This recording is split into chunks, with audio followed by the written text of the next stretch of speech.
from Beirut, and I have been doing street art. More than it's predictable, they've seen it happen. And one story that always kind of captures my imagination. Bed in the morning, betting going in because I'm going to have to stand in The line. streets lost culture. And you're listening to Kerning Cultures. Kerning Cultures.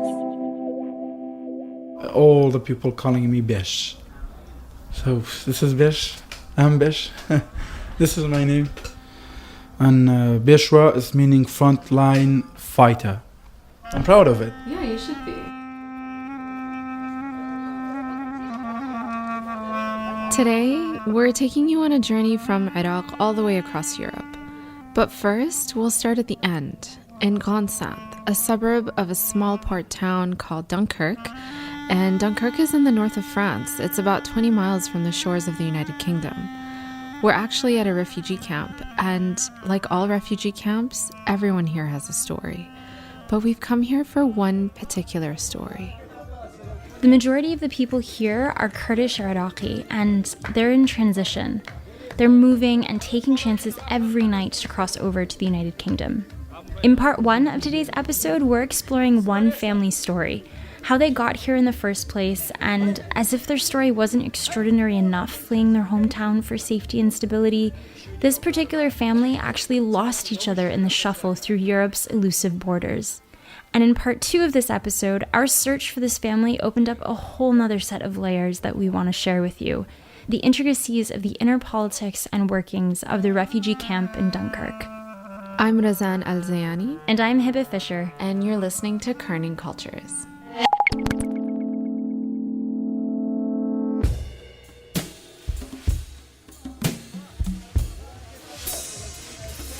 Let's get back to Bash. Let's start with the story of Bash and his family. Rewind about 2 years. Bash is 24 years old. He works in Erbil, Iraqi Kurdistan's capital city. And he and his 4 brothers and parents are originally from a small town about 2 hours west of Erbil. What was your life like in Erbil? Perfect. I had 3 jobs. I was working with many organizations, and I was a musician. I was working with many film directors, and I was happy. Bash worked in Erbil, but is from a small agricultural town called Zmar. And Zmar it's a pretty mixed town that consisted of both Arabs and Kurds living side by side in relative harmony. Most importantly, though, this town has oil. At the beginning of August 2014, there was news that Islamic State militants were fast approaching the town. Ever since ISIS began their violent rampage, Erbil is a Kurdish stronghold. The militants extend the boundaries of what they call their own Islamic State. We planned to go to empty the village in the morning, but because the ISIS was coming very fast, they got many cars, and they were southern, shouting takbir, and even we are Muslim, and they are Muslim too. But there's a different way. And they were killing people, they were take ladies, take young people, killing old people.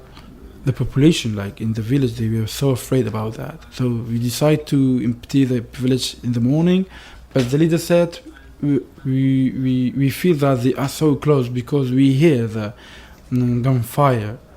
So what we can do? The leader said it's better to leave it now immediately, like after 1 hour. So you could just bring some that we need, clothes or money, gold of my mom and these stuffs. But then the bombing started. Start bombing in the village and everywhere, like coming, like raining.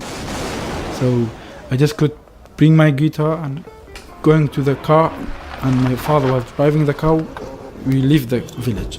So Besh, his 4 brothers, Farouk, Isa, Muhammad, Dejwa, his mother Runak, and his father flee the city in a Toyota pickup and head for Kirkuk, a Kurdish city in the north of Iraq. And my father said to me, hey, give the identification. I was searching and there's no identification. At a government manned checkpoint, Besh's father turns to him and asks him to hand the family's ID cards. Where is it? I forget, in the table of the TV. This is my big mistake. If you have a paper or ID card, you are lucky. Because when you're in danger, I just not forget my guitar. Even my father said, "Are you human? Why you bring your guitar? Why you not bring your identification? It belongs to you." He forgot everyone's IDs or just his? Everyone's IDs. He left them on a table in the living room. What about the fact that those people left in such haste and they have fled in all sorts of directions? They're dispersed. What kind of challenges does this pose to get help to them? Islamic State militants took over Zmar in just 3 days, leaving so many locals stranded with nowhere to go and a genuine fear of returning home. Bash and his family then head to a UNHCR camp in a place called Arbat. Arbat came to become one of the most crowded camps in the country, with intermittent electricity, inadequate sanitation, and dire living conditions. With the people who came from Syria, from Kurdish part, from the other parts, we were all together. And after, the condition there was nothing. No food once in the day. We were coming like in paradise to the hell, because we were a rich family. We had more than 100 sheep with horses. Even my horse till now they said alive. Your horse is alive. We were in shock when in the camp they give you a little bit bread and eat. You don't have any choice. So after 6 months, my father said, "I will not accept to stay in there. Go."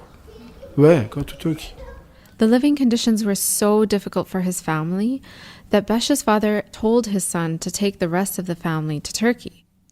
But his father, a Peshmerga sergeant... So you're saying Peshmerga? Peshmerga. Peshmerga? Yeah, Peshmerga. It's the name for the Kurdish armed forces. And I said, "I'm not coming." But he said, "I'm a sergeant. If you come to be my soldier, I give you an order to take this family to Turkey. So just do it." He gave him an order, although Besh wanted to stay with his father and fight. He had to listen. That's why. Otherwise, I'm not... Till now, I feel shame that I'm here. Otherwise, my destination and my place is to stay in Iraq and fighting for my land, for my people, for all Iraq, for Kurdish in a specific way. But because it's an order, what's more important? Your home, your land, your country, or your family? Because they had no papers, they had to resort to paying smugglers $600 per head to enter Turkey. And they walked for 10 hours through the mountains and crossed into Turkey. The family make their way to Istanbul, the big city with promise of work, even if it was work that was just under the table, and a refugee community to kind of lean on for support. Only after a couple of hours after arriving in Istanbul, Besh and his family were walking in town when they were randomly stopped and asked for identification. When they couldn't present anything, they were arrested and taken to a police station for questioning. At one point during their detention, the police officer turns to Besh to ask him about his guitar. They just said to me, "This is yours." "Yes, this is mine." "Yeah." And they said, "You're a musician?" I said, "Yeah, I'm a musician." And they asked me many questions. How many instruments that you play? I was explaining that I'm playing this and this. And after I said, "Yeah, I play guitar too." And the police officer said, this guitar?" Broke it with the shoes. And I did nothing. I was laughing. I was bleeding inside. And he said, "Why are you laughing?" I said, "Because if you are strong enough, you will not do that. I can't find another guitar to play one day. Broke my guitar, but you cannot break me. I'm here in front of you and I'm Kurdish. I'm proud of myself. If you like or if you're not. But look at your face in the mirror when you go back to home, when you're sleeping and when you wake up in the morning. Ask yourself why you did that. Why?" What did he say? She said to me, "Shut up, close your mouth." So just to jump in here, it's not only that Besh and his family illegally entered Turkey, it's a long-standing 40 years war between the Turks and Kurds over Kurdish independence. With Kurds comprising the largest ethnic minority in Turkey, an estimated 15 to 20% of the population, that likely influenced the police officer to act this way. Which brings me to wonder why, if there's such tension between the two, why did Besh and his family, as Kurds, go to Turkey in the first place? It was the closest, safest option given the circumstances. You tried to climb asylum in Turkey. Can you imagine? But there's many Kurdish people said, "Oh, are you crazy? This is Turkey." After about a year, September 2015 to be exact, Besh and his family decide that they can't stay in Turkey anymore. As Kurds, they felt discriminated against, and they had no official papers. They couldn't seek asylum and were just stuck. And so, like the hundreds and thousands of others, they set their hopes on Europe. They made the journey to Greece on land and walked for 3 days in the rain. So many people on the move. It is a regional crisis. It is not only a European crisis, it's a regional crisis. It is also a global crisis. Well, this is one of the border Many crossings have been that the here for refugees have been hours, coming if not days. With 200 people. There's like 10 or 12, 40 families, babies, ladies. They are homeless. They don't have place anymore. From Raqqa, from Halab, Aleppo, from Kobane, we are all together. It is a mountain, so we have to climb the mountain and go and go and go. As they approach the border to cross into Greece, Besh, his family, and 200 other refugees have to climb this mountainous, hilly area. We were afraid because the smugglers said, "Don't even be careful with the sound of your feet when you walk." Because they have dogs, if they know, they will shooting. They don't care about that. You are a refugee or you are not. You came in from Iraq or Syria. They're shooting because this is border. So that's why we were, not me, but people was crying. The women. It was like you feeling strange. You leaving your home in your country and you don't know where you go. It's like an unknown destination. Despite their carefulness to not draw attention to their group, border police find them in the forest and arrest them. They separate the men and the women from each other, even though there were families traveling together. They were separated. I don't know why. They split women and men to not be together. Like it was like a dream. So Besh's mother goes with a woman on one bus, and Besh and his 4 brothers are with the men, waiting in the forest for direction. I didn't know why they did that, but they did. So we saw that maybe they will send the woman first as a human being because they are respecting women more. Okay. Oh, okay, like we're gonna end up in the same place. Maybe they're just doing a more humane thing by taking the women and children first. It's cold, it's raining. After 2 hours, 3 hours, 4 hours, we were waiting in the forest, and the same bus, when they took all the women away, the same bus came back with other 3 buses to take all of us. The big bus like it. The bus turned it to jail. Go to the way is called Orstiada, the police station. Besh just thought, okay, I'm going to meet my mom when we get to this detention center. And because, everyone's processing their paperwork. Everyone is registering their names, where they're coming from, their ages. And so you just kind of assume you're going to be able to ask a policeman, hey, what about this woman? This is her name. This is what she looks like. This is her age. Where is she? When those first buses left the forest with all the women, many people lost their female relatives too in the shuffle, but those women had mobile phones on them. You were not free to go outside. It was like this, and they will give you food, three meals in the day, and of course water and tea, and you had many things. It was fine, but the only thing is that many people with me, they lost daughter, they lost wife, they lost mother, the same as me. But they got the phone. They know that where are they. The bus that their mom was in never arrived. It had gone someplace else. The Greek police asked them a lot of questions. They processed their papers, and because of the mass influx of refugees coming in daily, they had to keep making space for them. So they had to keep moving them to other camps in the country every couple of days. And they're detained, so they're not allowed to leave. They're not allowed to leave. We saw that she's dead now, or she's somewhere, or she's... That's it. We didn't have any news. 45 days. Maybe she's dead somewhere. Maybe she's back to home. Maybe she's looking for us, like we do the same. Maybe she's here in the other camp, but you don't know where. His mom was in the Peshmerga for 11 years. She was a fighter. So she's one tough cookie, but she only speaks Arabic and Kurdish, and that also worried them. After 47 days in the Greek camps, Besh and his brothers are finally released, and they have no idea where they're going to start looking for her. It was raining, and I was outside. And the police officer said, just go.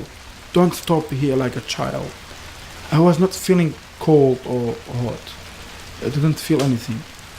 I said, just answer my question, where's my mom? Why you took her from me? There's no answer. And they just did that. So easily, you don't know why. Besh and his brothers search one refugee camp after another in Greece. I was started in Greece, 17 camps. All the place, all the area. I got the picture and I was showed all the people in the camp, and they all said no, we didn't see them. And the police was checked in the computer in Athens, but they said we cannot find it. Ρε φίλε, όχι, συγγνώμη, δεν έχω ιδέα. Δεν μπορώ να τη βρω. Besh uses Wi-Fi in nearby cafes to search on his phone. Near from the tea shop, there's a Wi-Fi. And I was asking, can you just access my Wi-Fi for 10 minutes? I want to talk to my family. Refugee? Yeah, okay, no problem. And I was searching. Where are the camps in this city? Calm camps of refugees. This place. And this was not like camps here, like here.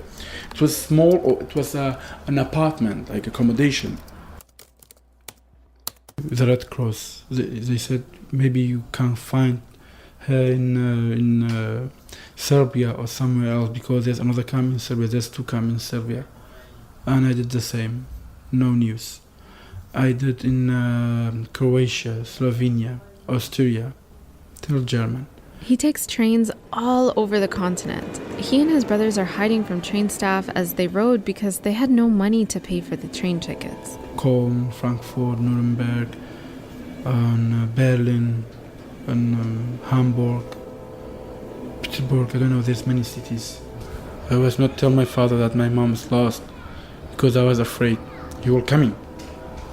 I just said, he was asking, where's your mother?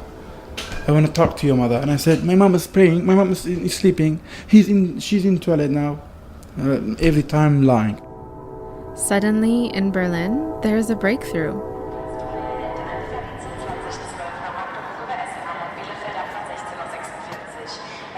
Besh shows a photograph of his mother to an Iraqi family, as he's been doing all over Europe.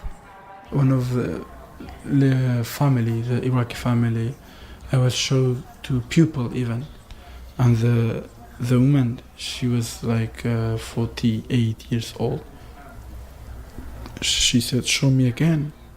And I showed to her, and she said, she was here. She was with us. And she said, where is she now? She said, you can't talk to the police. And I was talking to the police. She was coming with me. And we were waiting for 2 hours. And after the lady was coming, she's an officer. And she said, wait, I will check on my computer. Because I was made a registration for these people, for these families. And she could find the paper of my mom. And she said, yes, she was here. She was stayed one night. And after she was looking for her son. Do you know this lady? I said, yeah, she's my mom. And immediately the officer hugged me and she said, so you are alive? I said, where is she? Just tell me. Where is she? She said, we don't know, But the lady in Arabic said to me, your mother was looking for the sons. She was go to France. And I said, why? She said, I don't know. There's Kurdish people. They said there's camps in France. Maybe your sons will be there. That's why she came to France. Okay. Where is the camp in France? And the police officer helped me. She said, there's camp in Calais. You can go to there. And we didn't have money. Nothing. Just the phone. She said, you cannot go from Berlin to Paris. The police will not let you.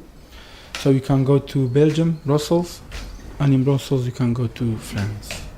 We were standing inside the train and the captain came and he said, ticket.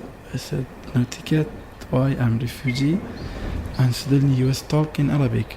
Oh, who came from? I came from Sudan. I came from Iraq. How are you? And he said, okay, don't go. Just go to back of the train. Don't do anything. Go to there and I'll bring coffee and bread for you. I could feel her, believe me. When I was in France, I said to all my brothers that my mom in France, she's here. Because I could feel her laugh and her smiles, her words of speaking, and she was the same. She was feel the same. And when I was in Grand Saint, she was tell people. She said, "I think I will see my son in this week," because all the camps, volunteers, refugees, they know about this. That this old woman, she lost sons, 5 sons. And it was evening when I was coming. At the entrance, I was coming and I was shouting, "Runak, Runak!" Till I was coming to the middle of the camp and I saw my mom was near from the fire. And when she saw us, she was running forward us and she felt, come on, wake up, this is us, finally. She said I was safe, but she said I was not aware. She was in shock. She said, I don't remember how I crossed all these countries, because the only thing I was looking is your faces. And we were all cried. That's why I'm not crying anymore, because I had cried many times. So when she was just touching our faces, that it is you, it's real, it's not this dream. But we were reunited again. Besh and his brothers scoured 72 camps in Europe to find their mom. And this is how I first met him. I followed him to Gonsan to hear his story. And we're sitting in his makeshift office inside a shipping container. And the camp here is towered by just the buzzing of pylons overhead. And it's straddled by a major highway on one side and train tracks on the other. There are hundreds of wooden shelters, and they're all made of plywood, kind of like a small tool shed. And this is where the bachelors and the families live. They're square-shaped, they're relatively small, they have no heating or electricity, and have just enough space to sleep in. There's a main kitchen where volunteers cook throughout the day, and there are free laundry services, a charging station, there's a school, and there's even a refugee cinema. Suddenly, Magis? So that one's a hard one. Magic. After their long and emotional journey, Gonsanth was not Besh's family's final destination, and it really isn't for most of the refugees currently living here. About a month ago, Besh's mom and his 3 brothers made it to the UK, where their English is an asset, there are job opportunities, they have established Kurdish communities living there, and the UK is literally right across the water from France. It's a 2-hour journey on the English Channel. While his family left for the UK, Besh actually decided to stay at the camp. Wait, after all that, Besh doesn't continue with his family? Yeah, so this is where the story kind of deepens even more. I learned pretty quickly that the reason that Besh decided to stay behind when his family left is because he's grown into this role at the camp as a helper, fixer, an unofficial leader. This is the person that people call when, for instance, like I'm sitting with Besh in his office and a group had tried to cross over to the UK but failed and were caught by the French police, and they had called him for help. You can take the call if you want. Oh, yeah. Because it's So they're not waiting. refugees. Hello? جانا كم قطارنا معه زوجتها كمشكلة مع النيام لا شوية شاركة أميناس مزيكا نجي أميناس زور باشا ده لوكشني لا ما حتى قطارين. It is a refugees in the camp and they trying to go to UK after they failed or they arrested by the police. They will set free, but the police will take them far away from bus station, train station. So they're calling me and they will ask where we can go. I will give them like a destination. We will send the car to pick up them and to bring them back to the camp. You can imagine that after searching through 72 camps across Europe, he's a pretty resourceful guy. I was not sleeping. Till now, I'm not sleeping in the nights. That's why I'm here for now. Otherwise, I could go to UK with many different ways. Many people, even I don't want to tell you, many people try to help me to go to UK without smuggling. But this is a choice of yours. Yeah, because of now I'm a part of this. I'm a part of the refugees. I'm not fighting. I'm not in my country to remove this shame on my face. That way I can helping people here. So you're really proud of what you do now, it seems. I have to say thank you, Mama. Because she made me. She raised me up like this. And this is where things take another turn in our story. So I'm sitting with Besh in his office and two men walk in and just hover over me, waiting to speak to him. Do they want to ask you something? Yeah.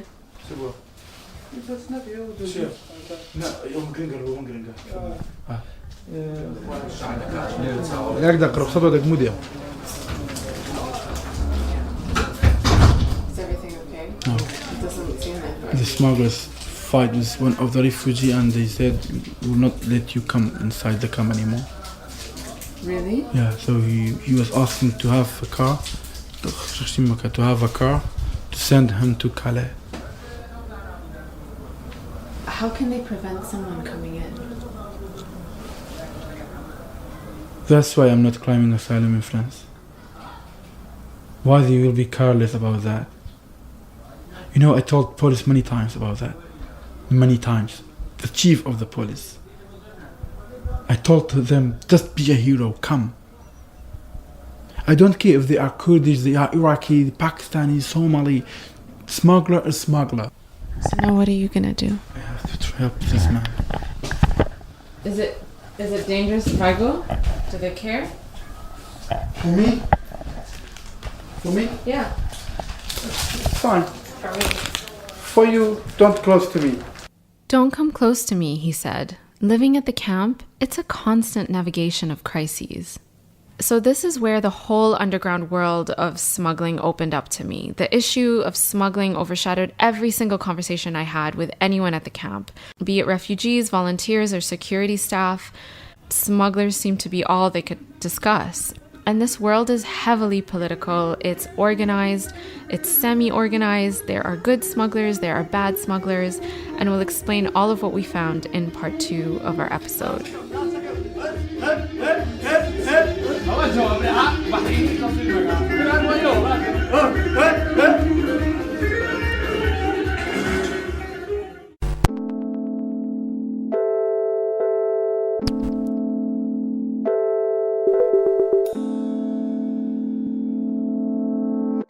Today's show is brought to you by Audible.com. Audible is offering a free audiobook download with a free 30-day trial to give you the opportunity to check out their service. Audible has an extensive library of audiobooks, including titles like Invisible Nation, How the Kurds' Quest for Statehood is Shaping Iraq and the Middle East, which would be a great complement to our story today about a Kurdish refugee camp. To download your free audiobook today, go to audibletrial.com/Kerning Cultures. That's audibletrial.com/Kerning Cultures for your free audiobook. Now back to the show. Hey, so we're back. To recap where we are in our story, after Besh and his family spend a year and a half shifting from one country to the next, trying to find a safe place to start their lives over again from their home country, Iraq, and after Besh and his brothers are separated from their mother and then remarkably find her again through it all, 3 of 5 boys and the mom make their final crossing into the United Kingdom. But Besh and another brother elect to stay behind in Grande Centre, a small suburb of a border town of France that houses a predominantly Kurdish refugee camp. And some say the purpose of this camp is to make itself redundant. In March, there were 1,200 refugees living here. In June, 700. Today, they're under 500. Everyone is here to leave, to cross over to their final destination, the UK, across the water. And for this to happen, a political system evolved pretty quickly here, determining who leaves, how they leave, and that fate, this system, is in the hands of smugglers. Yeah, and this all kind of evolved and unfolded before my eyes. As Besh and I leave the container, I walk outside and I see that the whole mood of the refugee camp has changed. People are yelling, there are a lot of men everywhere, there are groups gathered around, and there are no women, there are no kids. And you could tell that a fight was about to brew or had already happened. You could almost cut the air with a knife. That's how tense things were.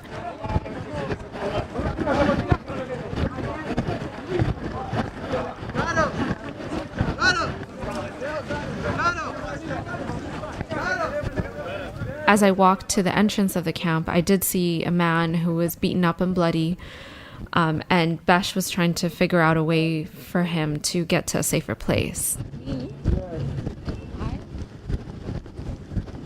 I get a call from Hafsa, the volunteer who I had been in contact with for a while, and she just said, look, we gotta pick you up now, we're gonna take you, things are getting serious in the camp, and we have to leave. Yeah? Yes. Okay. You promise? Yes, promise. Thank you. You're welcome. Thank you. Besh? Yeah. They're giving me a ride. How's it going? Good, good. Are you guys alright? Yes, and you? I'm okay. I'm sorry because I have long legs, so... No, don't worry. I have short legs, so it works out. They were shooting, yeah. There was a shooting? Mm. Really? Yeah. Oh, I didn't hear anything. We didn't hear also, but we have to... we have to leave the camp, so it's much better. You want to sit down somewhere? Do you have time?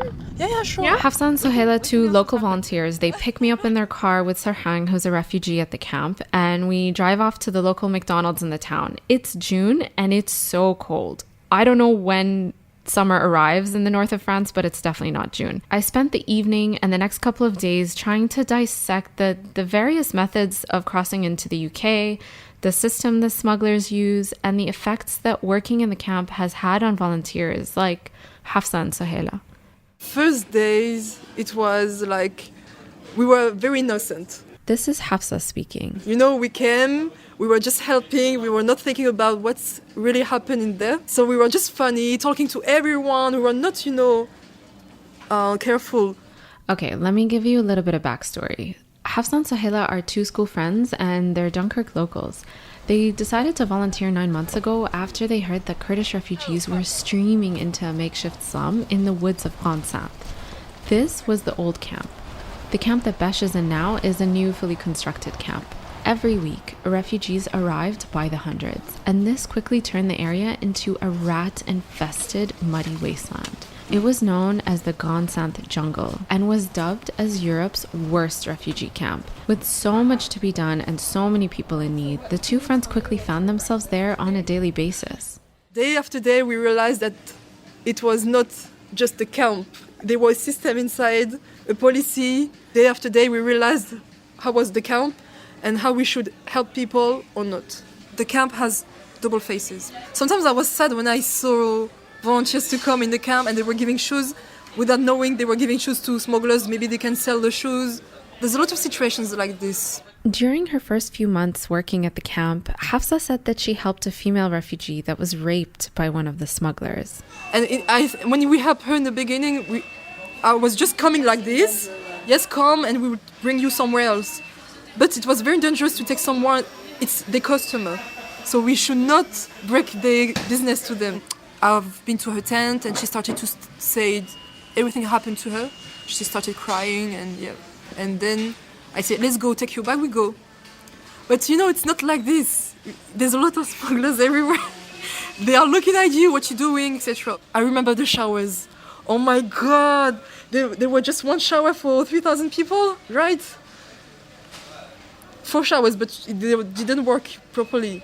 No, just 2 toilets and 2 shower. This is Sarhang, a Kurdish refugee. And the shower is from the smugglers. Yeah, it the was smugglers. owned by smugglers. Yes. What do you mean? How does a smuggler own a shower? Right? They told me that at the old camp, the smugglers charged 5 euros per shower. So Hafsa and Sohaila would rent a hotel room for a night and shuffle refugees in for shifts so that they're just able to get clean. When you go for the first time to the camp, this is Sohaila. You can imagine how big is the backstage. You just see the scene, like refugees playing football, playing tennis, playing baskets, living, talking, But you cannot imagine how the world changes when the night is coming. And the refugee camp really does change at night. During the day, you see kids playing around in their bikes and women and children cooking and guys just hanging around and having tea. But at night, the mood really changes and you can tell that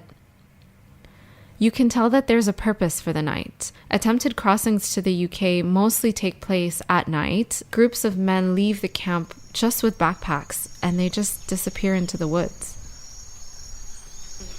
The main prices. As Hafsa and Sohaila discuss their experience with smugglers, Sarhang, a refugee at the camp, he interrupts us saying that not all smugglers are bad. That's the system. I'm sorry, just for this I want to... smugglers, they are helping us so much because already they come to me. If you know anyone don't have money, we can take him free without money. Already they are coming for that. There's good people, good smugglers. Are there good smugglers? Yes. Yes. They are. And we have some smugglers. I called him Angel of Smugglers. Hafsa and Sarhang, they're close, you can tell. And they start to bicker like siblings over this topic, the fact that they are good smugglers. She pipes in to explain that because Sarhang is also one of the unofficial leaders of the camp, he helped a lot of people. And so the smugglers have a good relationship with him. But for you it's different. No, sorry. At first you say don't participate. No, come. Yeah. He's like a kid. No, anyway, that guy from the beginning, he was helping everyone.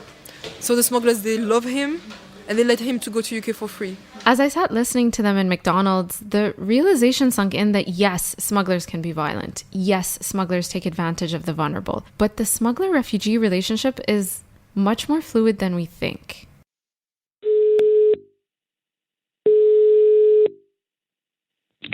Hello, good afternoon. Hi, is this Dr. Elsa? Yes, it's me. So my name is Ilse van Liemt and I currently work in the Urban Geography Department at Utrecht University. I did my PhD on human smuggling at the Institute for Migration and Ethnic Studies in Amsterdam. For her research, Dr. Elsa interviewed 56 refugees who had all been smuggled through various methods and ended up in the Netherlands. I noticed in my own work is, I call it a chain of trust. So the smuggling that takes place within the region is very much embedded and people most of the time know their smuggler or they at least know somebody who knows the smuggler. There is like really connections. But when people travel far away, the closer they get to Europe and when they then are dumped or they end up in transit and they lose the connections, then there is much more exploitation going on. Have you ever heard of good smugglers in your work? Good smugglers are not necessarily friendly. They just do what they promise you to do. And most people refer to smugglers as necessary evil. It's something that you just have to do. It's not somebody who's nice, but somebody who knows what he's doing. Before the media gives a very black and white image of what smuggling is, and there is a very dominant discourse around the mafia and that migrants have no control over the journey. But in my fieldwork, I found out that people do make decisions and that there is choice. Sometimes it's restricted, but there is definitely choice. And people have all sorts of strategies to try to find the best smuggler who brings them to the best destination. That smuggling is, well, it's a market, so there is business strategies, and trust turns out to be very, very important. So not only for the refugees, but also for the smugglers. So it's much more complicated, and it's really embedded in social relations and in communities. I looked also into court cases, and there is very, very few people who are willing to testify against their smuggler.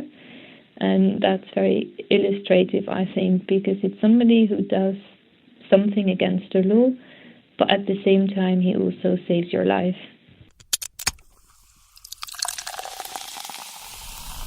So, you want to know about the system? Yeah. This is Sarhang. I sat with him to further discuss what he knew about smuggling operations. He often helps smugglers by climbing onto trucks to read the destination address to make sure the stationary trucks in the parking lots are bound for the United Kingdom. But first, a little bit of his backstory. Sarhang fled Erbil in March of 2015. He tried to go to Canada to join his sister, but his visa was rejected. He then tried to join his other sister in Germany, but was forced to fingerprint in Hungary when he was passing through the migrant trail. This seems to be a common thing, this forced fingerprinting. There have been several reports of forced fingerprinting in Hungary, a country that's been pretty hostile to refugees. How does fingerprinting affect their lives? Well, technically speaking, the country that a refugee first sets foot in Europe is the country that they're meant to seek asylum in. That's kind of the reason why Greece has been getting a lot of flack for this, is because they've let a lot of refugees through without registering them as asylum seekers. So basically, the country that they register their fingerprints in is the country they're required to seek asylum in. So Sarhang fingerprinting in Hungary means that he can't seek asylum in any other European country. He found himself in Gonsanth after hearing there was a Kurdish camp near Calais. He's tried to cross into the UK 8 times now, and as you can imagine, he's in limbo at the moment. So, can you talk me through the process of leaving at night? How does it work? Midnight. Middle of the night? Yes. Okay, what do they take? Like 11, 12, 1, something like this. It's funny because the first day I went to the camp, I went around 10 a.m. and everyone told me that I was there way too early. The camp wakes up around 3 in the afternoon because they stay up all night trying to cross over to the UK. Mm-hmm. And they go where? Someone is going by foot, by walk, and going to the parking. I cannot explain to you where's the parking. The parking? Okay, Sarhang explains to me smugglers work on their own, as individuals, or they work in groups, and these smugglers claim different parking lots as their territories. And these territories are where the lorries are stationed before continuing on to their final destination. So picture this, we're on the border of France, and these lorries are bound for the UK, Belgium, Germany, or elsewhere. And they're carrying crates of veggies, onions, tomatoes, you name it, and they station at this border in these big parking lots. These lorries drive onto ferries that make daily crossings over the English Channel.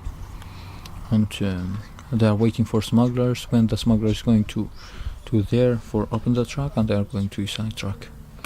The groups, they have a very good and very big parking for trucks. They have a park, but not very good park, and far to here. The groups, how they are working, they are going to inside park. They say to us, stay in here. When we are open the truck, we are checking, and we are coming back to here for take you.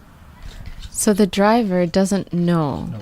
He never knows. Not never. At 3 o'clock, 4 o'clock, we are going to inside truck, and we are staying in the truck.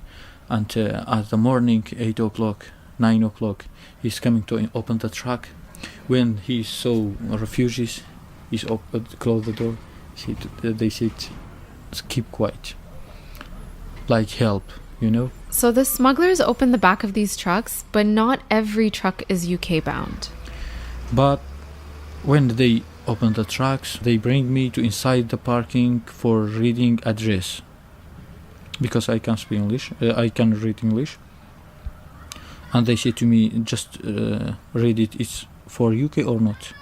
When I said yes, it's for UK, they said, okay, it's UK. We can take people to inside the truck. Sarhang tells me that the trucks that promise the highest chance of successfully crossing over undetected are the refrigerated trucks or the freezer trucks.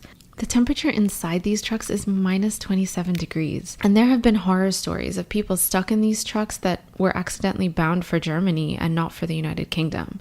How long does somebody stay in the back of a truck for? 6, sometimes 12 hours. Sarhang says the good smugglers give them 2 to 3 sleeping bags to take with them so that they can bundle up for warmth. They respect us. They say to us, it's crazy truck. Anyone cannot control himself. Don't go, it's okay. Getting onto a truck is the first step, but as you can imagine, these situations often don't go as planned. 2 weeks ago, I'm going to inside one truck. The truck is gone with 2 children and 1 family, and Hatau, Oscar's mother, and she was with me. Hatau is young. She's the wife of a British national who can't sponsor her to live in the UK with him unless he makes a certain level of income.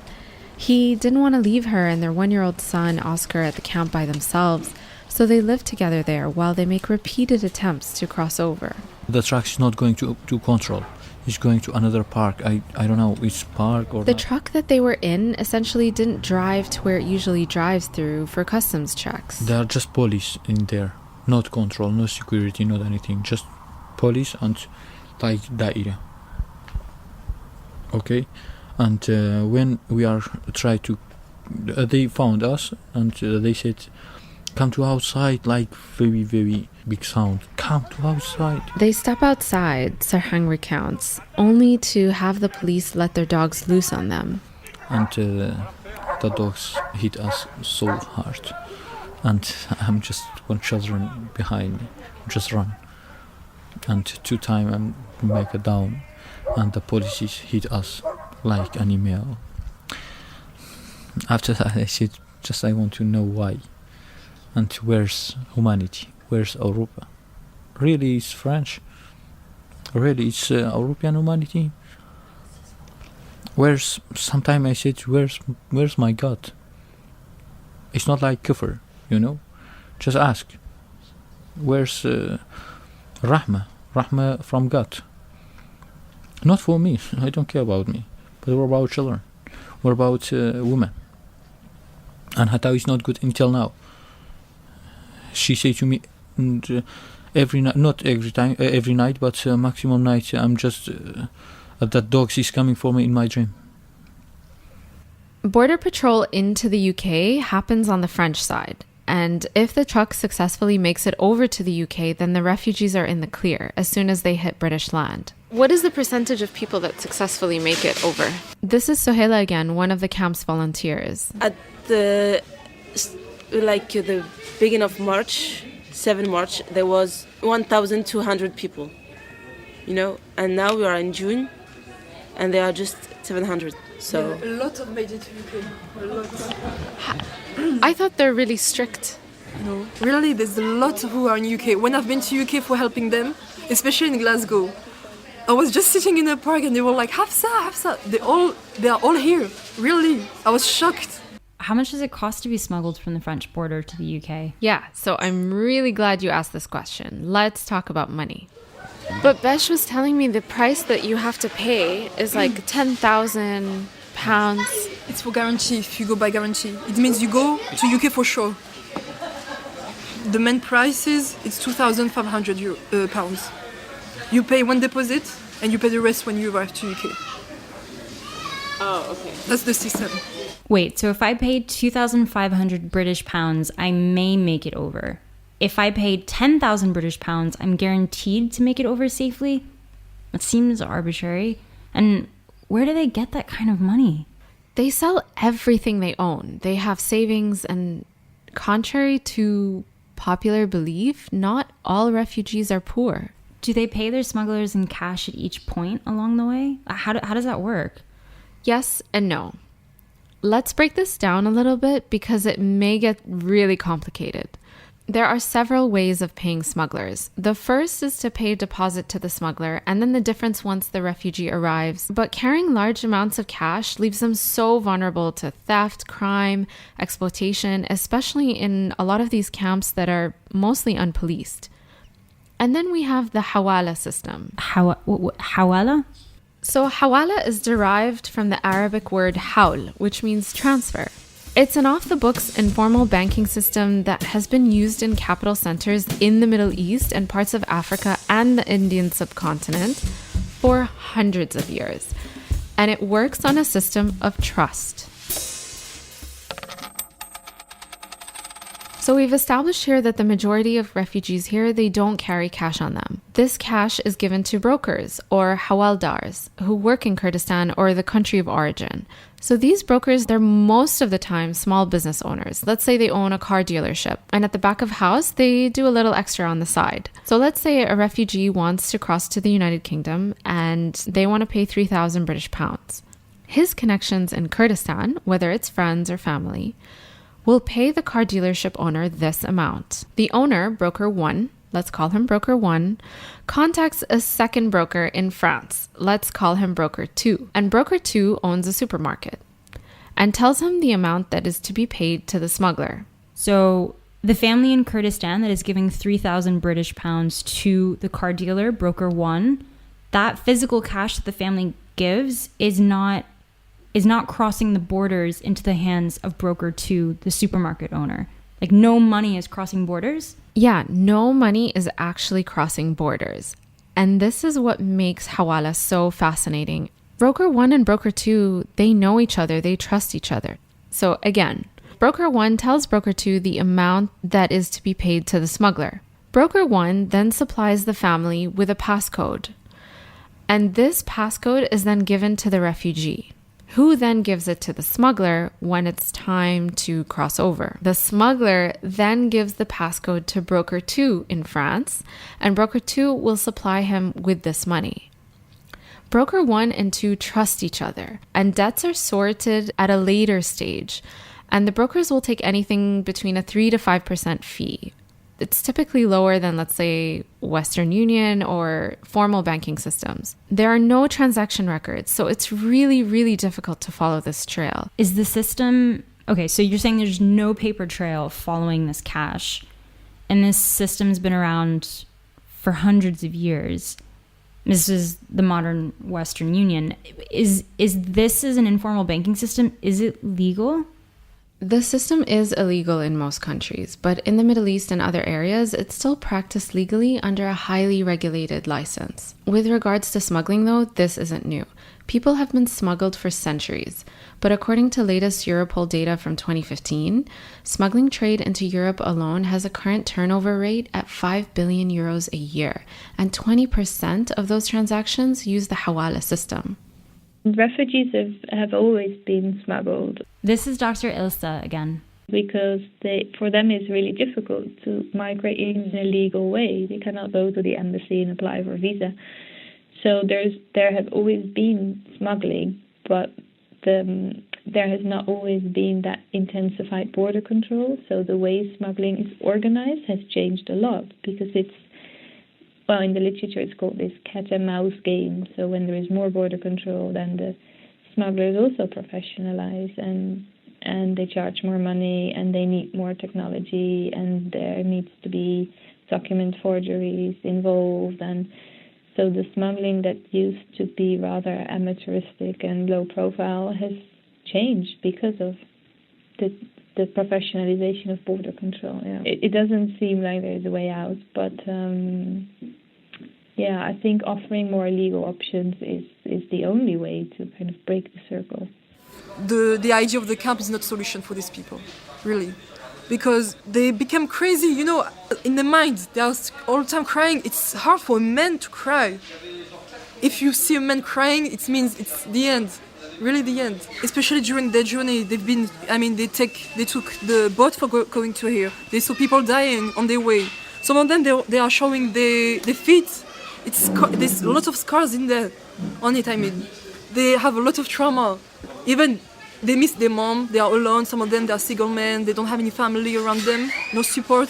They don't need a camp, they just need concrete solutions from the governments. Because, yes, there's a camp, but it's not human to let people living in chicken houses. Really, these people, if you go by yourself, try yourself. You live in this place, you will lose your mind. And even when they make it to their final destination, like the United Kingdom, it's like their journeys begin again. And I've met a lot of people, I'm always talking about it, but arrive to UK, when I speak to them, are you happy once you made your dream come true? Are you happy? No, I'm not happy. They are all crying. They say, I feel like my journey is not finished. Because there's all this process of making the papers, home office, etc. It's never finished. And some of them try to kill themselves. I met a lot of depressed people. Even earlier, I was calling one guy, he was crying. He's just 18 and he said, Hafsa, I'm so sad. I'm so sad. This guy, he fought for 7 months for going to UK. Now he arrived today. He's not happy. Has this changed your life? Yeah, it's changed my life forever. And I'm so grateful to Suela for that, really. Especially because, we grew up with refugees in the city. It's been 10 years like this, that they are here. In the beginning, I hate them because I didn't know them.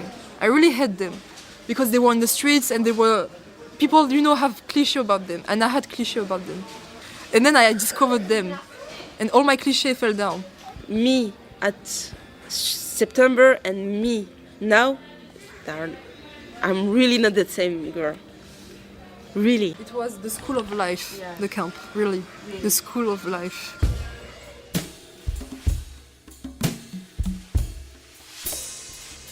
Now with the Brexit referendum, Britain is polarized. The majority of the British public voted for a future with tighter borders and restricted immigration, and uncertainty currently looms over the horizon, especially in a place like the north of France, which is the gateway to the UK. So what lies in store for so many of the refugees? Will it be harder to cross over, easier? Will immigration control tighten? No one really knows, and this is what many refugee experts are discussing at the moment. With all the political uncertainty around Brexit, the politicians in France have called on the French president to end British immigration checks around Calais, asking the UK to essentially man their own borders.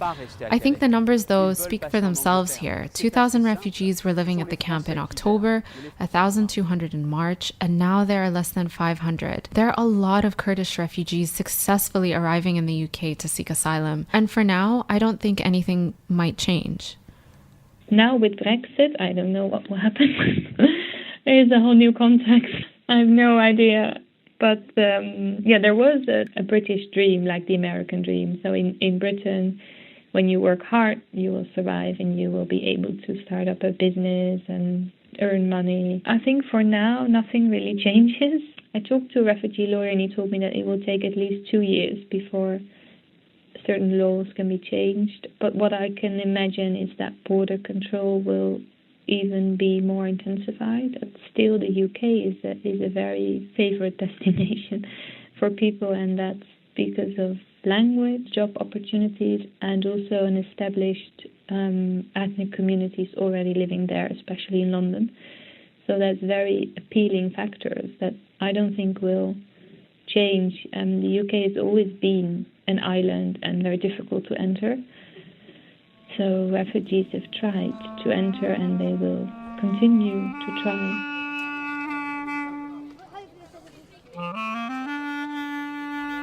So a couple of points to share with you. We had tried to get in touch to interview Besh's mother, Runak, who's currently in the UK, but it was so difficult for her to live through the experience of losing her sons once that she didn't want to live through it again. As another update, Hatau and Oscar are now in the UK after successfully making it over. This is the British national who wasn't able to bring his wife over because he didn't have a certain level of income. Sarhang is also now in the UK after successfully making it over. Hafsa and Sahela are still working at the camp daily, cooking for and supporting many of the refugees that live there. If you'd like to donate and help support refugees in limbo like some of the ones you heard from today, please visit this episode page on kerningcultures.com for more information. This episode was produced by Rizana Zayani and myself, with sound design by Ramzi Bashour, research and fact-checking by Jumana Talal, and special thanks to Charles Gideon and Gregory Calais for meeting in Copenhagen to record some of the Greek you heard earlier on the show. Thanks, guys. A special thank you to Dr. Ilsa, Hafsa, Sohaila, Sarhang, and Besh, who shared their experiences and stories with us. And a massive thank you to Sylvie at Utopia 56. She helped us navigate through the many nuances of the camp. If you'd like to learn more about Hawala, or perhaps our explanation was a little hard to follow, head onto our episode page at www.kerningcultures.com for a brilliant infographic designed by Ahmed Barkley. As always, if you liked what you heard, please take a quick second to rate or leave a comment on wherever you're getting this podcast. Until next time.